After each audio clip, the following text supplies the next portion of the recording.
వాస్తవం, ఇది సత్యం. Right, okay. TDP నేత విజయ్ కిరణ్ గారు జాయిన్ అయ్యారు.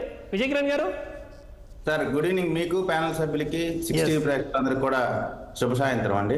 ఎస్, ఢిల్లీకి ఓటు ఢిల్లీ అంటున్నారు వైసీపీ నేతలు. అంటే వెళ్ళొచ్చండి, ఢిల్లీ వెళ్ళొచ్చు. దానికి సంబంధించి వాళ్ళ గ్రీవెన్స్ ఎక్కడికైనా వెళ్ళి చెప్పొచ్చు. మీ మీద కంప్లైంట్ కదా. చెప్పొచ్చు, అంటే కంప్లైంట్ ఎవరి మీద ఎవరైనా ఇవ్వచ్చు. ఇప్పుడు తప్పు ఎవరు చేశారు ఏంటి అనేది వాళ్ళు నిర్ణయిస్తారు, ఎవరు హైయర్ అథారిటీ. అంటే వీళ్ళు అథారిటీ కాదనుకుంటున్నారు. ఇక్కడ ప్రధానంగా నిన్న జరిగినటువంటి సంఘటన అమానవీయ సంఘటన. దాన్ని అందరం కూడా ముక్త కంఠంతో ఖండిస్తున్నాం. ఎవరిని కూడా ఇటువంటి హింసకి ఎక్కడా కూడా తావు ఉండకూడదు. కొత్తగా మా ప్రభుత్వం వచ్చింది. గత ప్రభుత్వం తాలూకు మరకలన్నీ కూడా మమ్మల్ని ఫాలో అవుతూ వస్తూ ఉన్నాయి. వాటన్నిటిని కూడా స్ట్రీమ్లైన్ చేయాల్సినటువంటి అవసరం ఉంది. ఇక్కడ జరిగింది నేరాన్ని నేరంగా చూడాలి తప్ప రాజకీయంగా చూడటం వల్ల ఇక్కడ సమస్య వస్తూ ఉంది. ఇప్పుడు వాళ్ళిద్దరి మధ్య జరిగినటువంటి ఒక వివాదం, ఆ వివాదం రాజకీయ రంగు పులిమారు.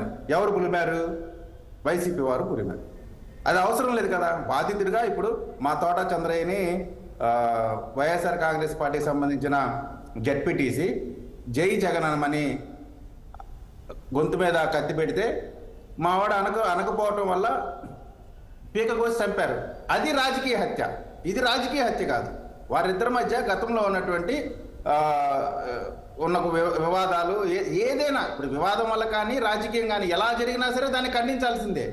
అది ఖండించాల్సిందే తప్ప దీన్ని ఏదో చంద్రబాబు నాయుడు గారికి ఆపాదించి, తెలుగుదేశం పార్టీకి ఆపాదించి దీంట్లో రాజకీయాలు చుట్టం తప్పు. మరొకటి, జగన్మోహన్ రెడ్డి గారు ఆ కుటుంబాన్ని పరామర్శించడం, ఓదార్చడం 100% దాన్ని ఎవ్వరం కూడా వ్యతిరేకించవసరం లేదు. దాన్ని మనం ఏమి వ్యంగ్యాసనాలు కూడా వేయాల్సిన అవసరం లేదు. అయితే ఇక్కడ సమస్య ఎక్కడ వస్తూ ఉందంటే, సుబ్రహ్మణ్యం అనే ఒక డ్రైవర్ని తన సొంత ఎమ్మెల్సీ చంపి డోర్ డెలివరీ చేస్తే వాడిని పెట్టుకొని పక్కన తిరుగుతూ ఉన్నారు. అక్కడ సమస్య వస్తూ ఉంది. ఇప్పుడు ఎవరిదైనా ప్రాణమే, ఏదైనా హత్య అనే విధంగా చూడాలి కదా.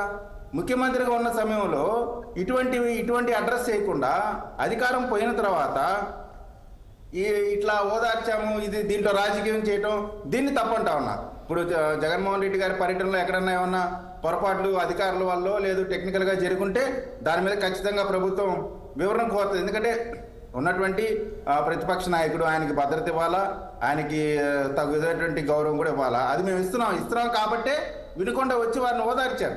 మీరు అది గమనించాలా. కాబట్టి కేవలం రాజకీయం చేయటం కోసం మాత్రమే మనం మాట్లాడితే దానికి ఎవరు ఏం చెప్పలేము. విజయ్ కిరణ్ గారు ఇక్కడ నిన్న రాసిన లేఖలో ఆయన ఒక విషయం మెన్షన్ చేశారు. ఒక్క నిమిషం బలరాం గారు, పరామర్శించడానికి వెళ్తేనే మా పార్టీ ఎంపీగా అభ్యర్థిగా ఉన్న ఆ రోజు సీఎం రమేష్ మీద పోలీసులు పైశాచికంగా దాడి చేసి ఆపారు. ఇప్పుడు అట్లా కదా.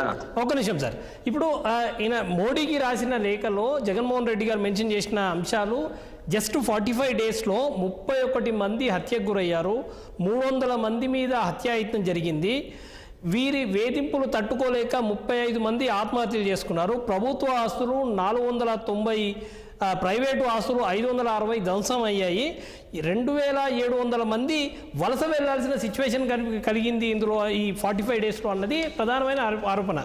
కిరణ్ గారు, ఓన్లీ ఆరోపణలు చేశారా? వాటికి సంబంధించిన వివరాలు, ఇంతమంది 35 మంది పలానా వాళ్ళు ఆత్మహత్య చేసుకున్నారు, 2500 మంది ఇంతమంది ఊరు వదిలిపెట్టి వెళ్ళిపోయారు, లేదు 2500 కోట్ల రూపాయల ఆస్తులు అంటే ఇక పలానా ఆస్తులు ఇక్కడ దగ్ధమైనని రాశారా? ఏదో ఊరికే ఏమంటారు మహానేశామన్నట్టు కాకుండా ఒక నిర్మాణాత్మకమైనటువంటి కార్యక్రమం చేయాలి. గురజాల్లో కొన్ని వేల మంది, మీరు ఆ రాష్ట్రం మొత్తం మీద వాళ్ళు 2500 అని చెప్తున్నారు, ఒక్క గురజాల కాన్స్టిట్యున్సీలోనే దరిదాపు 5000 మంది గ్రామాలు వదిలి వెళ్ళిపోయారు.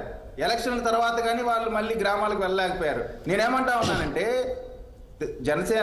వైసీపీ ప్రభుత్వంలో జరిగిన, తెలుగుదేశం ప్రభుత్వంలో జరిగిన ఇటువంటి ప్రాక్టీస్ అనేది ఎవరికి మంచిది కాదు. దీనికి సంబంధించి ఎక్కడో చోట పులి స్టాప్ పెట్టాలి, కానీ రాజకీయం చేయడం ద్వారా దానికి అంతం పలకలేకపోతా ఉన్నాం.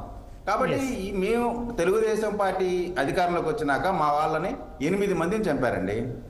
మేము జగన్మోహన్ రెడ్డి గారు చంపించాలని అనట్లేదు కదా. అక్కడ స్థానికంగా ఉండేటువంటి సమస్యలు, వాటిని 100% మీరు చెప్పినట్టు ప్రభుత్వ బాధ్యత ఎంతవరకు ఉంటుంది? చేసిన నేరాన్ని అరికట్టడానికి కావాల్సిన చర్యలు తీసుకోవాలా, నేరం జరిగినాక ఆ నేరాన్ని సంబంధించిన ముద్దాయిల్ని శిక్షించడానికి కావాల్సినటువంటి ఏర్పాట్లు చేయాలి. వాటిని మేము చేస్తా ఉన్నాం.